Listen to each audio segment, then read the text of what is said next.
Welcome to Kelly's Corner. As you might have guessed, and rightfully so, I'm Kelly, and this is my little corner of the podcast universe, I guess. I'm new to the podcast thing, but I thought I would give it a go. You might be asking, and rightfully so, what is this podcast going to be about?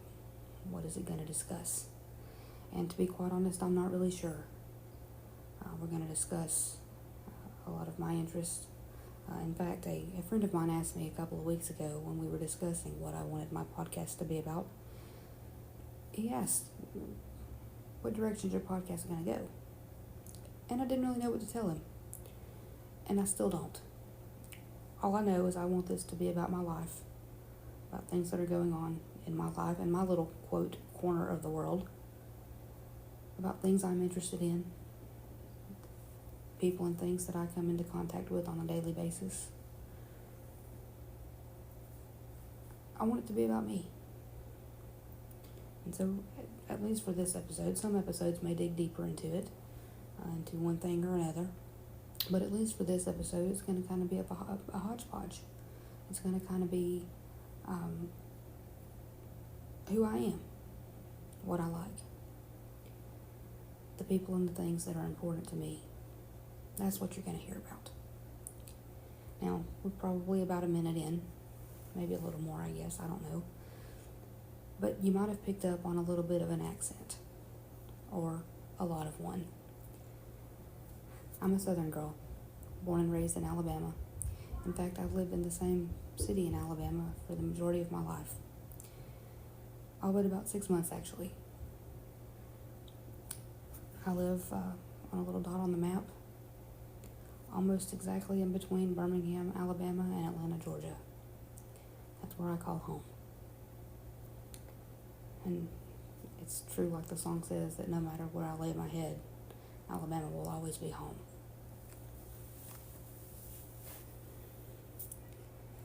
A little bit about me. I'm not married, have no children, but I have 5 nephews and a niece that are the world to me. And they know it too. They know that it will have to be really, really bad for Aunt Kelly to say no. I want, okay, no problem. Aunt Kelly will make it happen. 3 of the children that I call nephews and niece live in Indiana, and they're actually not biologically related to me at all. Bound to the heart, but not blood relation. They're my friends' kids, but I've known them their entire lives, and the last 15 years of my life has been better because they've been in it, and those children are extra special to me. First off, you have Owen. He's the oldest. Owen and I go way back. I babysat Owen for the very first time when he was about 2 weeks old. And we've been bonded ever since. We have a very special relationship, and I wouldn't trade it for anything in the world. Owen is 15, and he just made his high school baseball team. I think he said he was going to play second base. Don't completely quote me on that, but I think he said second. He asked me this morning in a text message if I would come see him play before his season's out. And one way or another, Aunt Kelly's going to make that happen for that kid. He also plays on a travel ball team when he's not playing for his school. This is his first year playing in a school league. So it's a little bit different because he won't be playing travel ball while that season's going on. But once that season is over, it is my understanding that he will go back to the Flyers. Then there's Lucas. Lucas is in middle school, and he plays baseball as well. All these kids are amazing athletes. In fact, Owen has for years, his dream is to be play for the Chicago Cubs when he grows up. And I may be a little bit biased, but I hope he makes it. Like I said, Lucas is in middle school, and he also plays baseball. for the Flyers. Different age bracket, but the team name is the same. And then there's Kennedy. She plays basketball, softball. She's the Princess Kennedy. And all three of them know when Aunt Kelly visits, she's not saying no. Whatever the question is, the answer is yes, always. Then my brother has 3 children of his own. I have one brother, his name is Matthew, and he has 3 children. Cooper is the oldest. He just turned 6. He's in kindergarten. He'll graduate kindergarten in the coming weeks, in about a month actually, I think. He plays baseball. He loves baseball. In fact, he loves sports. A few weeks ago for his birthday party, he wanted a sports party. Not any kind of sport in particular, mind you, just sports. He called out sports that I didn't even realize that he knew existed. Didn't know he knew about hockey. Don't even think he knows how to skate. But that was one of the sports he wanted included in his sports birthday party. Then there's Tucker.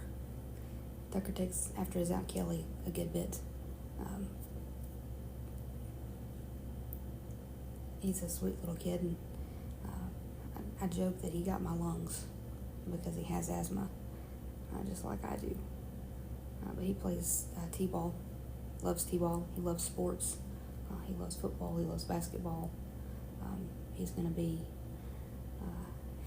in quite a mess when basketball season is over next week. And there's no basketball or football to watch because he's all the time wanting to watch sports. I don't really know that he likes to watch baseball, but I guess we'll at least have to find out, because if not, he's going to have nothing else to watch. And then there's Sawyer. He will be 2 in a couple of days. He's the mischievous kid, but he's a sweetheart. He wants to be involved and have and play with anything and everything that his big brothers have at that particular moment. Doesn't matter what it is. It doesn't matter if he is too little to technically be playing with it. He wants it. His big thing, they like monster trucks. And so if they've got a monster truck, he wants it. Even though he can't control it, he can't steer it, he wants that monster truck. Probably the most important thing about me is that I'm a Christian. My faith is very important to me. And over these podcast episodes, you'll hear a lot about my faith. I'm, to quote a friend of mine, a 3:16 believing, born-again Christian. And I believe that, whosoever shall call upon the name of the Lord shall be saved. I do not think that God has a set number. I think, like I said, that the Bible is very clear that whosoever shall come shall be saved. But like I said, my faith is very important to me. You'll hear a lot about that in future episodes, I'm sure. I'm a fan of the Auburn Tigers. Their football team didn't do too well this past season, but their basketball team has more than made up for it. They'll be playing in the Final Four in the next few days in San Antonio, and although I will not be in San Antonio to cheer them on, you can bet that I will be cheering them on from my living room, hoping that they do well and beat Florida. I'm also a fan, for better or worse, these days it seems to be worse, of the Atlanta Braves. Being a Southern girl, you might have been able to guess that. Their season could not have started off any worse. Hopefully they turn that around and make a little bit of history, because I do not believe, I think I read somewhere that there hasn't been a baseball team to start 0-7 and make the playoffs ever in the history of baseball. So I hope that the Braves change that and go down in history as being the first 0-7 team to start the season to make the playoffs. But time will tell on that. My family is very important to me. One of the things that I enjoy doing, my grandmother has instilled a love of baking in me. I love to cook and bake with my nanny. Don't get to do it too terribly often, but any chance that I have to bake with her, I do take that opportunity to do so. The last few years, she's taught me how to make cornbread dressing for occasions like Easter and Thanksgiving and Christmas. So I'll, Lord willing, be able to help her do that in the coming weeks as we prepare to celebrate the risen Savior. But I love to bake with her, and I always joke, we bake something called the funeral cake for major holidays, Thanksgiving, Christmas, and Easter. And it's nothing more than a coconut cake. But our family calls it the funeral cake, and there is a story about that. And in the coming weeks, as I get ready to go bake one, I may go into why we call it the funeral cake. But we call it the funeral cake. In fact, I'll tell you now. When we were little, my grandmother always kept a, quote, funeral cake in the freezer in case someone passed away and she didn't have time to bake one at that particular moment. She had one in the freezer, so she would just take it out, let it thaw, and then take it to the family. Actually, they're better frozen. They're more moist and have a better flavor to me. But that's how the funeral cake came to get its name. We saw that as little kids, and just kind of we associated that with funerals, and so it's kind of stuck. The last funeral cake we made was for Christmas. And it's funny when I bake with my grandmother, because I've learned I will ask several times over the days prior to the day that we're going to do the baking if she has everything that she needs, because I'm her grocery runner.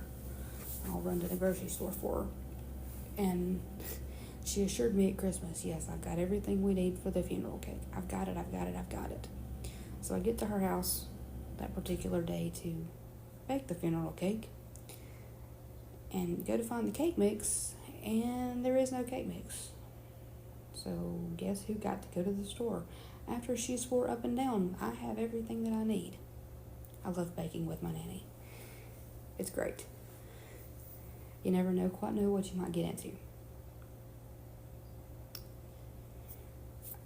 I play trivia with some friends most Monday nights. We don't make it every Monday night because of life and things that have come up, but most Monday nights we play at a little local restaurant that we have in town.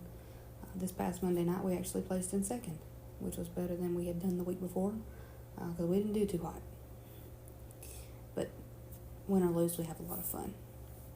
I enjoy music. I enjoy going to concerts and things. I enjoy traveling to go to concerts, I guess, too. I'm a big fan of country music, contemporary Christian music. You're not going to hear anything on this podcast about rap. I know nothing about rap. I don't particularly care for it. You'll hear a lot about the Oak Ridge Boys. I'm a big fan. And if you know me, and as you get to know me, you'll see that. I'm a huge fan. Last year, in 2024, I saw them 7 different times. Not bragging, just a fan that had the means and the opportunity to go, and I went. When they announced their farewell tour, I told my friend that I was going to, quote, farewell until I could not farewell any longer, and I have lived up to that. I realized that time is short, and if I want to see him, I better see him while I can, and I'm going to take any and every opportunity that I have to do that. I mentioned that I like to travel to see music, but I also like to travel in general. 2 of my favorite cities to travel to are Washington, D.C. and Boston, Massachusetts. I've been to Washington, D.C. I've lost count. This is no joke. I have lost count of the amount of times I've been to Washington, D.C. It is my favorite city to visit, and I go as frequently as I can.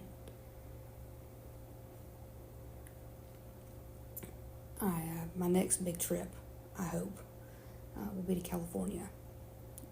We'll talk more about this in a second, but I'm very big in history. I love history.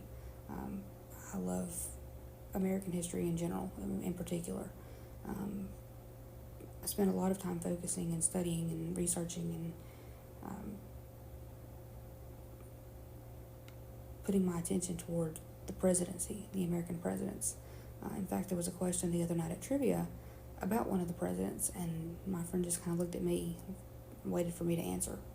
I knew the answer. The answer was John Adams, but she didn't even go to anybody else because she knew that was my wheelhouse and I was going to have that question taken care of, and she was right. But I love studying and researching. It's always been a passion to me, the U.S. presidency. As a facet of that, the Kennedy assassination is a point of interest to me. And in coming episodes, we might look into to that. I might, share my ideas on what has happened that day in downtown Dallas in November of 1963. We might even, discuss some of the Kennedy documents that have just recently been released. But I hope that my next big trip that I take, big trip, not, day or two, but big trip, I hope is to California, because I mentioned the presidency is a point of interest to me. I have been fortunate enough to visit every presidential gravesite except two, and both of those are in California, and that's Richard Nixon, who was the 37th president, and Ronald Reagan, who was the 40th. So I like two from being a member of the, I guess technically now, 40 Club, as they call it. Someone who's visited all of the graves of the presidents. Although I don't really know how you can call it the 40 Club, because Jimmy Carter's grave site isn't open to the public yet. So in my opinion, it should still be the 39 Club until his grave site is open. But living in Alabama, once that grave site is open, that will be a very easy pickup for me, because it's just right across the state line, not too far. And I've actually been to Plains, and if you ever have the chance to go to Plains, stop by the general store and get you some homemade peanut ice cream. It's amazing. But I mentioned my love for history. It's always been a passion to me, and I guess it probably always will be a passion to me. It's a lifelong point of interest. In fact, in the month of April, there are several interesting facts to history, specifically United States history and presidential history, which, like I mentioned, is my wheelhouse and the biggest point of interest to me. April 4th, which is tomorrow, I believe, is the anniversary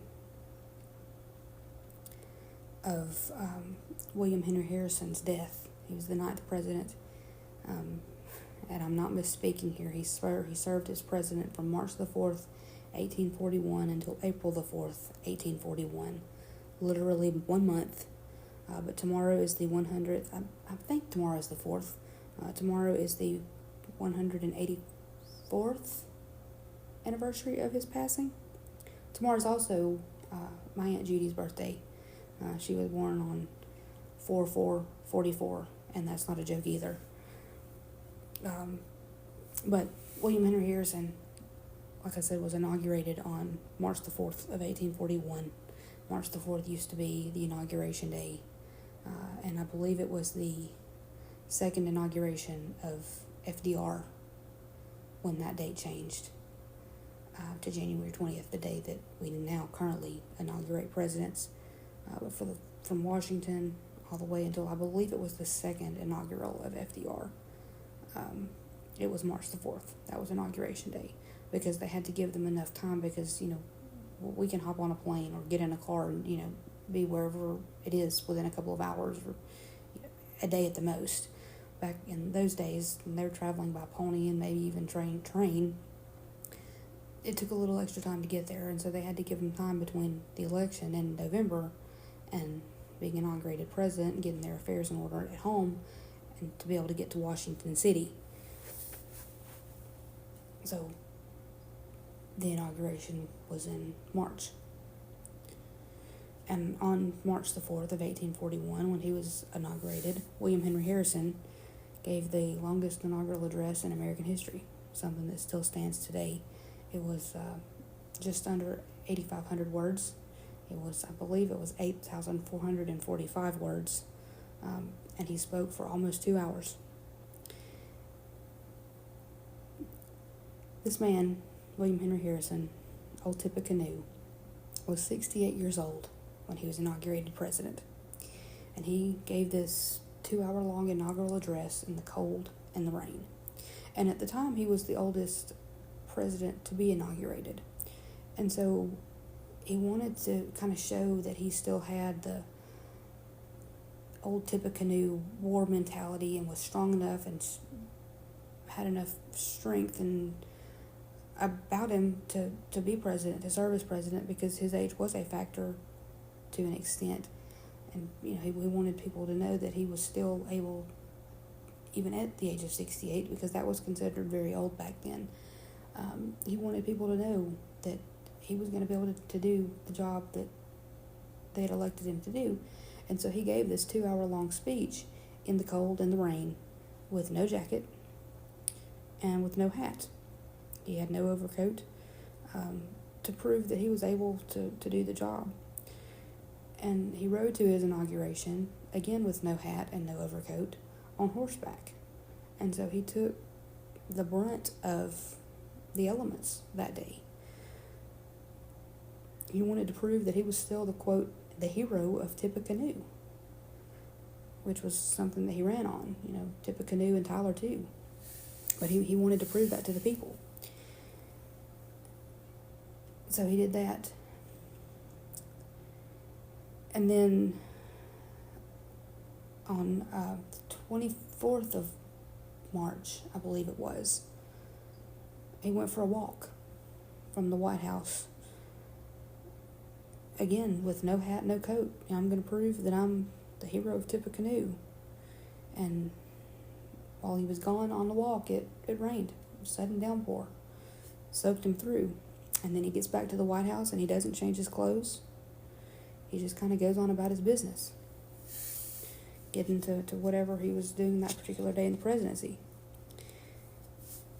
Then on the 26th of March of 1841, he kind of developed cold-like symptoms. Chill, fever. And they called the doctor to come check on him, make sure he was all right. But when the doctor got there, he said, "Yeah, you didn't have to come. I feel better. I'm good, no big deal." The next day, March the 27th, the doctor's called again because he's developed a severe chill. Then on that Sunday, March the 28th,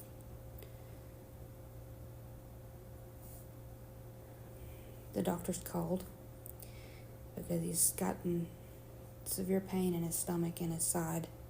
And so the doctor starts doing what's called bloodletting, where they cut you and let you bleed, because back in those days they thought that was a way to get the infection, the sickness out of your body. A famous case of that is George Washington. When he developed his fatal illness, the doctor bloodlet him as well, and a lot of historians believe that's actually what ended up killing him, was loss of blood, or put him over the edge of dying, was the loss of blood. But they bloodlet William Henry Harrison, and only stopped because his pulse dropped.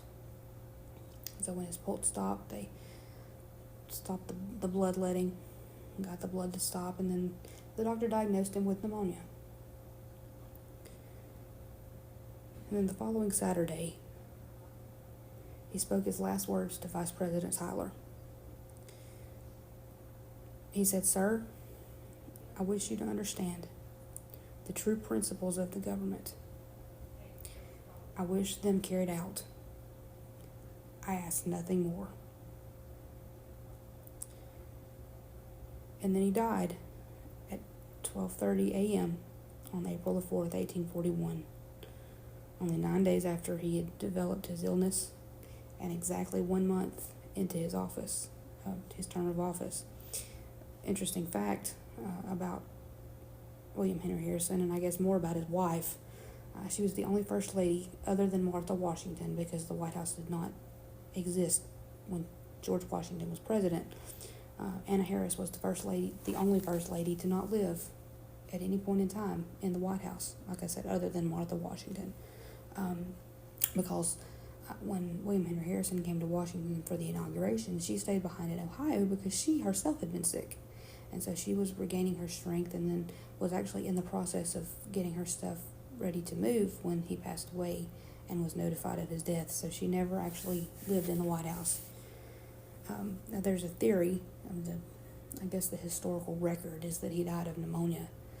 But there's a theory among historians that he died of septic shock because of typhoid, because the White House water supply was downstream of the public sewage system, and water contamination was a very big problem in Washington, D.C. at this point in time.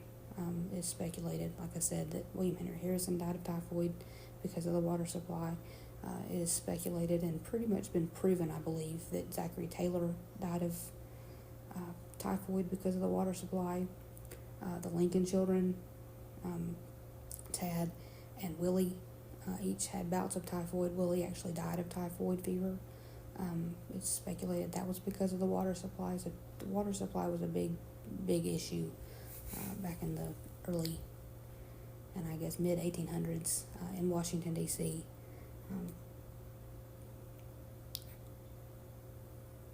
And I don't really know what I believe about that. I don't know if it was typhoid or pneumonia. I guess there's some historical evidence to prove both, I guess. But at the end of the day, it doesn't really matter. He died, and back in those days, there probably wasn't a whole lot that could be done to treat that kind of a sickness and illness anyway. They didn't have the vaccines and things that we have now. So I don't know that there has been much that could have been done anyway. But like I said, all these opinions and ideas, they're mine. They're no one else's. So just kind of my ideas and my corner of the world. If you're still listening, I appreciate you taking the time to listen in to me. I don't know. I think we've been going about 30 minutes now. I don't know that all of the podcast episodes will be this long. Some of them, especially ones that are dealing with the new documents released on the Kennedy assassination, may end up being longer. You never know. I don't know. We'll see. But I appreciate you taking the time to listen. And if there's something you want me to discuss, some kind of historical fact, some kind of historical lesson you want to learn, something you want me to research and talk about, let me know. I'd love to do that for you. I'd love to talk about it. But I hope you all have a great day. I hope wherever you are that the weather's nice. And we'll talk to you next time. Have a good night.